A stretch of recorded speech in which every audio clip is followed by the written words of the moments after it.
Hello दोस्तों, कैसे हो। आज अपन ह्यूमन रिप्रोडक्शन वीडियो सीरीज के लेक्चर में बात करेंगे फीमेल रिप्रोडक्टिव सिस्टम के बारे में। मेरे साथ में ध्यान से मैं किस तरीके से डायग्राम बनाता हूं आप देखते जाइएगा, साथ में आप बना भी सकते हैं और ध्यान से बातें सुनते जाइएगा किस तरीके से लेवलिंग करते हैं। लेवलिंग के साथ में आपको थियरी याद रख लेनी है और थियरी याद रख लेने के बाद में आपको सीधा क्वेश्चन अटेम्प्ट करना है। तो ध्यान से मेरा डायग्राम देखते जाइएगा और ध्यान से सुनते जाइएगा। बात देखो किस तरीके से डायग्राम बनाते हैं। इस तरीके से एक स्ट्रक्चर बनाएंगे, फिर इस तरीके से एक स्ट्रक्चर ऐसे ड्रॉ कर देंगे। इस तरीके से अपन एक स्ट्रक्चर ड्रॉ कर रहे हैं। अब देखना, ये वाला जो पार्ट है ना, ये वाला पार्ट, इस वाले पार्ट को अपन बोलते हैं फंडस। इसे अपन क्या बोलते हैं? फंडस। तो ये है फंडस। अब देखना, यहां से मैं एक पाइप बना रहा हूं ऐसे, और इस पाइप को मैंने यहां पे बीच में से बल्ज कर दिया। उसके बाद में इधर भी एक सेम टाइप की पाइप बनाता हूं ऐसे, उसको ही मैंने यहां पे आके ऐसे इस तरीके से मैंने बल्ज कर दिया। समझ में आया? उसके बाद में मैं इस पाइप को यहां पे इस तरीके से ऐसे बना देता हूं, फिंगर लाइक प्रोजेक्शन बनाता हूं। इस इधर भी बना देता हूं, इधर भी मैंने फिंगर लाइक प्रोजेक्शन इस तरीके से ड्रॉ कर दिया। कहती बात समझ में आई? उसके बाद में अपन इस डायग्राम को थोड़ा सा और एक्सटेंड करते हैं और इस डायग्राम कुछ ऐसे ड्रॉ कर देते हैं। ये वाला जो मैंने पार्ट बनाया, ये मैंने बनाया यूट्रस। तो ये मैंने क्या बना दिया? यूट्रस बना दिया। अब इस यूट्रस के आगे मैं यहाँ पे एक पार्ट और बना रहा हूं और इसको अपन बोलेंगे यहाँ पे वेजाइना। तो वेजाइना को कुछ मैं इस तरीके से ड्रॉ कर देता हूं। ये है वेजाइना, ये वेजाइना हो गई। इस तरीके से ये वेजाइना बन गई। अब मैं यहाँ पे एक स्ट्रक्चर ड्रॉ करना चाहता हूं। देखो, इसमें ऐसे मैं एक लेयर बना रहा हूं जिसे अपन बोलेंगे कि ये इनर मोस्ट लेयर होगी इसकी।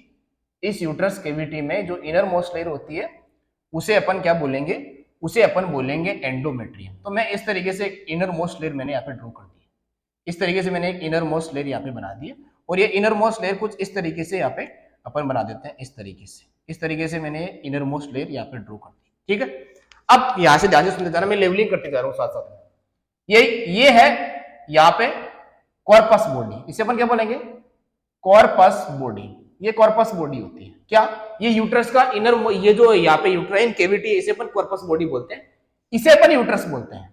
इसे अपन क्या बोलते हैं? यूटेरस। इसे क्या बोलते हैं? यूट्रस। यूट्रस का एक दूसरा नाम और है वूम। एक नाम और बता देता हूं, इसका नाम है हाइस्ट्रा।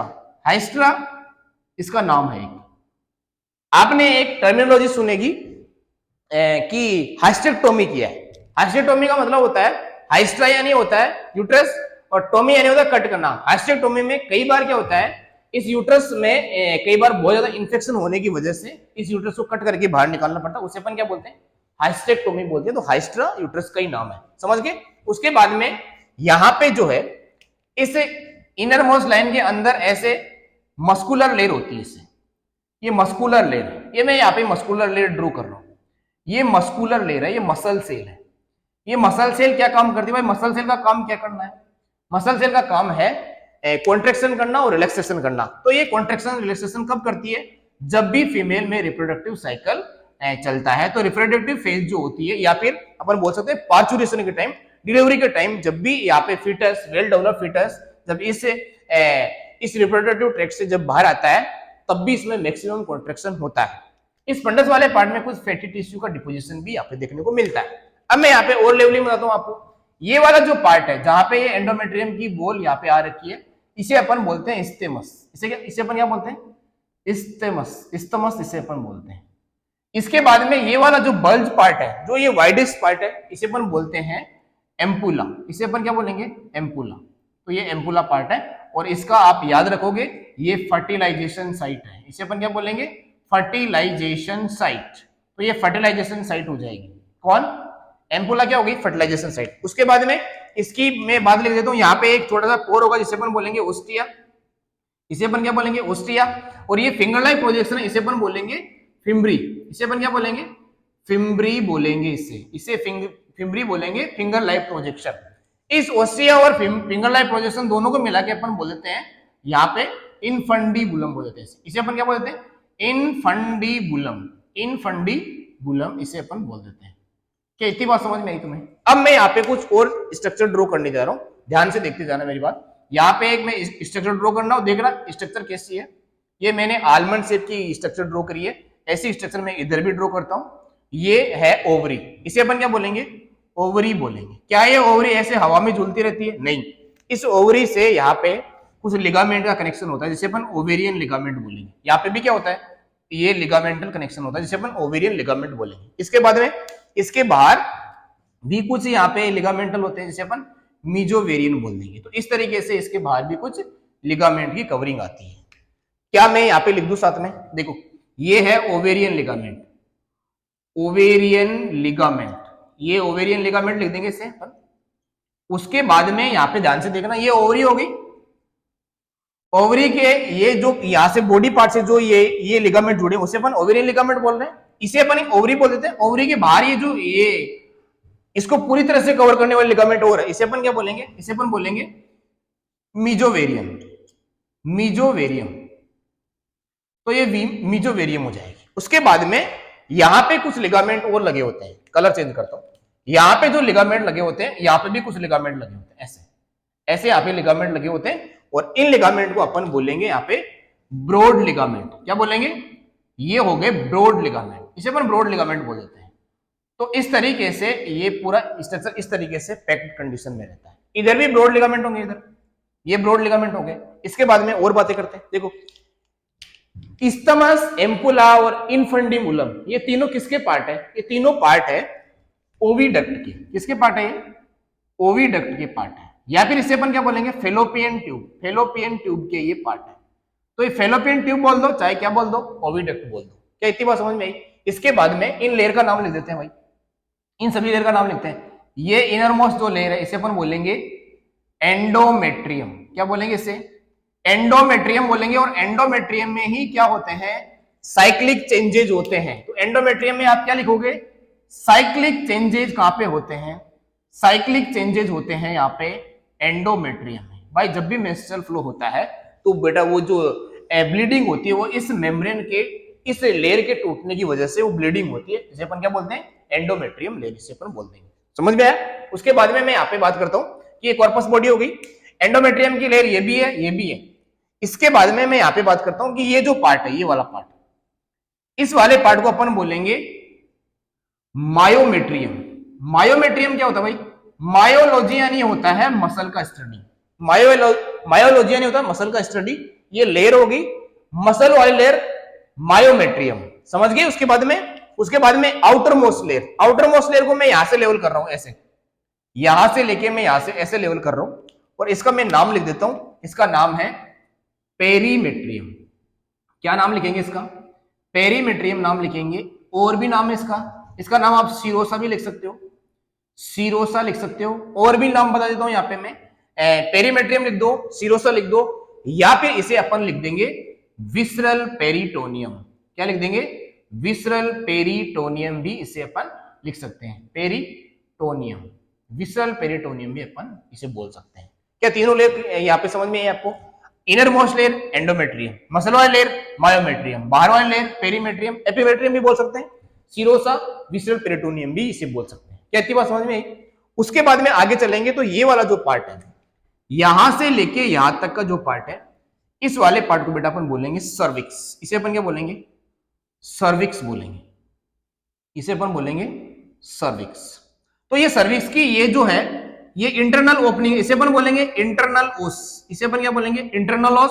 और ये है एक्सटर्नल ओस। तो इंटरनल ओस किधर, और ये होगा इंटरनल ओस होगा मदर की बॉडी की ओर, मतलब यूट्रस की ओर होगा, मतलब यूट्रस कैविटी की ओर होगा, इसे अपन इंटरनल ओस बोलेंगे। और एक्सटर्नल ओस होगा वेजाइना की ओर। तो ये वाला पार्ट वेजाइना है, ये वाला पार्ट क्या है बेटा, वेजाइना है। इसे अपन क्या लिखेंगे, वेजाइना, इसे अपन लिख देंगे वेजाइना। अब एक बात यहाँ पे एनसीईआरटी से आप याद रखेंगे, क्या याद रखेंगे कि सर्विक्स और जो वेजाइना है, जब भी well develop foetus parturition process से बाहर आता है तो वो किस पाथवे से आता है, सर्विक्स से आता है और वेजाइना से वो बाहर आता है। इसे अपन क्या बोलते हैं, बर्थ बोलते हैं, फिर पार्चुरेशन प्रोसेस बोलते हैं। पार्चुरेशन किधर से होता है, सर्विक्स से और वेजाइना से। इसलिए सर्विक्स और वेजाइना दोनों को मिला के अपन बोलते हैं, सर्विक्स और वेजाइना दोनों को मिला के अपन बोलते हैं बर्थ केनाल बोल देते हैं। इसे अपन क्या बोल देते हैं, बर्थ केनाल, इसे अपन बोल सकते हैं। क्या इतनी बात समझ में आई। वेजाइना में आप एक बात और याद रखेंगे, इसमें नॉन किरेटिनाइज्ड स्क्वेमस एपिथेलियल टिश्यू मिलते हैं, स्क्वेमस एपिथेलियल टिश्यू इसमें मिलते हैं। क्या इतनी बात याद रहेगी? Non keratinised squamous epithelial tissue यहाँ पे मिलते हैं। इसके बाद यहाँ पे जो आउटर मोस्ट पार्ट होता है, इसमें आपको पता होगा कि इस पे एक लेयर लगी होती है, बहुत थिन लेयर लगी होती है, जो पोरस होती है, इसमें छोटे छोटे पोर भी होते हैं। इसे अपन हाइमन बोलते हैं। इसके केस में एनसीईआरटी में ऐसे लिखा गया है कि हाइमन का अगर रप्चरेशन हो गया है, इसका मतलब ये नहीं है कि वो पर्टिकुलर फीमेल सेक्सुअल एक्टिविटी का एक्सपीरियंस रखती है, बल्कि ये हाइमन की जो लेयर है वो साइकिलिंग से, हॉर्स राइडिंग से, रनिंग से, स्पोर्ट पर्सन के केस में भी है, क्योंकि बहुत थिन होती है इसलिए रप्चर हो सकती है। क्या इतनी बात समझ में? इसके बाद में यहाँ पे बात करते हैं कि इधर भी तो यहाँ पे ये मीजोवेरियन लगा हुआ है। अब यहाँ पे ओवरी में कौन सी प्रोसेस होती है? तो ओवरी में बेटा यहाँ पे प्रोसेस होती है जिसे अपन बोलते हैं oogenesis प्रोसेस। इस ओवरी की जो इनर मोस्ट पार्ट है इसे अपन बोलते हैं यहाँ पे ओवरी का जो ये वाला पार्ट है जिसमें ये बहुत सारी सेल है, जिसे अपन जर्मिनल एपिथेलियम बोलते हैं। इसे अपन बोलते हैं जर्मिनल एपिथेलियम। इसे अपन क्या बोलेंगे?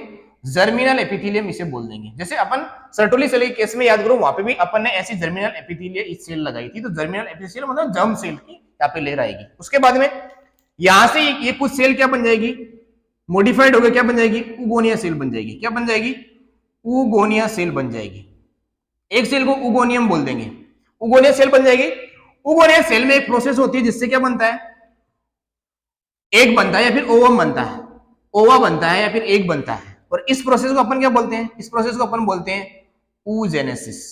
तो oogenesis से क्या बनता है भाई? ओवम बनता है। अब देखो oogenesis प्रोसेस से ओवम बनता है। ओवा जब बाहर इस सिलोमिक कैविटी में रिलीज होता है, जब ओवा बाहर इस सिलोमिक कैविटी में यहाँ पे रिलीज होता है, जैसे यहाँ पे ओवम रिलीज कर देते हैं, तो ये फिंगर लाइक प्रोजेक्शन उसे कलेक्ट कर लेती है और ये ओस्टिया से यहाँ पे कुछ सीलिएटेड यहाँ पे ग्लैंडुलर, यहाँ पे मैं लिख देता हूँ ग्लैंडुलर सीलिएटेड एपिथेलियल टिश्यू यहाँ पे भी होते हैं। ग्लैंडुलर सीलिएटेड एपिथेलियल टिश्यू यहाँ पे भी होते हैं। एपिथेलियल टिश्यू यहाँ पे भी होते हैं। ग्लैंडुलर एपिथेलियल टिश्यू जो क्या करता है? यूनिडायरेक्शनल मूवमेंट करता है। तो यहाँ से जब भी ये एक सेल ऐसे कैरी करता है तो ये आगे चला जाता है। एम्पुला वो साइट है जिसपे क्या होता है? फर्टिलाइजेशन होता है। क्या इतनी बातों में याद रहेगी? ये सारा का सारा स्ट्रक्चर आपके दिमाग में होना चाहिए। हर एक पॉइंट से क्वेश्चन पूछा गया है, इसलिए आपको याद रख लेनी है सारी बातें। क्या क्या बातें मैंने बताई? ये कॉर्पस बॉडी। तो यूट्रस का पार्ट बताओ मुझे, यूट्रस में क्या क्या होता है? यूट्रस में एक तो फंडस आएगा, एक यूट्रस में कॉर्पस बॉडी आएगी और एक यूट्रस में सर्विक्स आएगा। ये यहां तक यूट्रस है। उसके बाद में ये वेजाइना वाला पार्ट है, ये ओवरी है जो पैर में होती है। ओवरी का शेप याद रखना है, यूट्रस का शेप याद आपको रखना है। यूट्रस का शेप एनसीईआरटी में लिख रखा है, इन्वर्टेड पीएस शेप होता है। एनसीईआरटी में इतना छोटा क्वेश्चन यहां से भी नीट में क्वेश्चन आ सकता है। तो आपको सारी चीजें एक पॉइंट टू पॉइंट याद रखनी है कि जो ये यूट्रस है इसका शेप कैसा होता है? Inverted peer shape.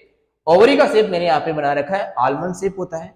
Broad ligament है। ये फिम्बरी और ओस्टिया को अपन इन्फंडिबुलम बोलते हैं। एम्पुला इस्टमस ये पूरी फिलोपियन ट्यूब है। क्या इतनी बात समझ में आई तुम्हें? इतनी बात समझ में आई तो यहाँ तक के जो भी पॉइंट है वो आपको एक बार और रिवाइज कर लेने, और फिर यहाँ से रिलेटेड जो भी क्वेश्चन आपके सामने आएंगे मैं गारंटी लेता हूँ वो सारे के सारे क्वेश्चन आपसे बन जाएंगे। Okay, all the best, thank you.